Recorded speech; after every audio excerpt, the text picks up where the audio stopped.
Океј, сега ќе презентираме како да се поврзе производството со магазините, за да се избегне проблем кога се работи производство, да немаме доволно материјали на залиха или да не можеме да повлечеме од соодветниот магазин, и истото кога ќе ги испорачуваме, кога ги произведеме производите, да бидат складирани во соодветниот магазин, за да може да бидат повлечени при испораката кон потрошувачите.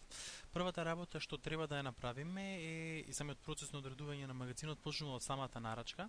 Значи, кога правиме нарачки на материјали од добавувачите, треба во делот кај што е за складиште да одредиме дека складиштето во кое што ќе ги примаме материјалите е складиште на материјали. Значи, кога правиме нов запис, автоматски не ни излегува кое складиште ќе се користи. Тука е добро да се користи складиштето за материјали, складиштето на материјали, и да се одреди складиштето на материјали, за да подоцна кога правиме материјално и прием, прикупување на стоки и материјали, и кога ќе се повикаме на нарачката која што сме направиле, во која што сме го одредиле магазинот складиште на материјали, автоматски ќе ни се појави тоа складиште овде, кај складиште на материјали. Сега, што е битно да се направи и да се пази дека производството е поврзано со складиштето на материјали, односно дека производството ќе може да ги влече материјалите кои што влегуваат во спецификацијата на производот што се произведува од складиштето на материјали. За да го направиме тоа, одиме во подесувања, во програм, видеви на документи.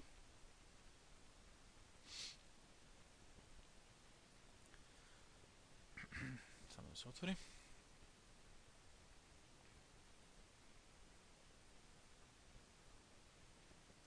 Во видови на документи, во работни налози, во промет, во издавање, значи издавање на материјали, треба да ни се појавува позицијата 500-640 раскнижување на материјали од складиште на материјали. Значи, кај што 500 е книговодствениот вид на материјалот, 640 е видот на документот раскнижување на материјали, и дека ги раскнижуваме од складиште на материјали. Доколку оваа 500-640 раскнижување на материјали, складиште на материјали го немате, со стрелката надоле креираме нови полиња, го избираме 500 материјалот, го избираме видот на документот 640 и автоматски ни се појавуваат овие работи. Ова е потребно да го имате и за да може да го поврзете производството со складиште на материјали.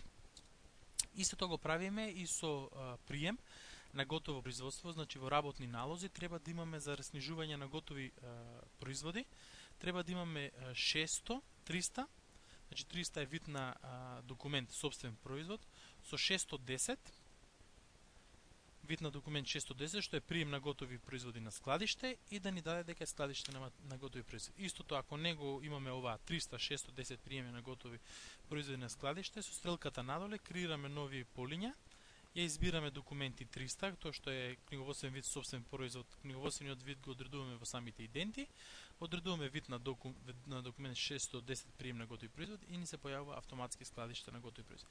На овој начин сме го поврзали и производството со складиштето на готови производи, за да може кога ќе се заврши производството, производот да се испорача во складиште на готови производи, и како резултат на тоа производот да биде достапен за клиентот и да може да се повлече од складиште на готови производи при испорачувањето. За да можеме да одредиме складиштето кој ќе се користи при испорачка на производите на клиентите, почнуваме од нарачка на купувачите, издадена профактура на купувач, или во другата лабораторија беше комерцијалист од Перо. Овде треба, кога ќе правиме нова нарачка од клиентите, треба складиште да го одредиме складиште на готови производи. Складиште на готови производи. И сега, кога ќе потврдиме ова, подоцна кога ќе одиме во материјално и прием документ, купување на стоки и материјали, прием или фактура во другата лабораторија, автоматски овде треба да ни се појави складиште на материјали за дадената нарачка. Ќе правиме нарачка додај, нарачката која што сме побарале, што сме направиле, во која што сме одредиле дека складиште на готови производи е местото од кој што ќе се повлечат готовите производи, и кога ќе ги додадеме на издадената профактура на купувач, овде треба да биде складиште на готови дека треба да е складиште на готови производи. На тој начин сме направиле поврзување на складиштета со производството. Тоа е тоа. Одеме следно.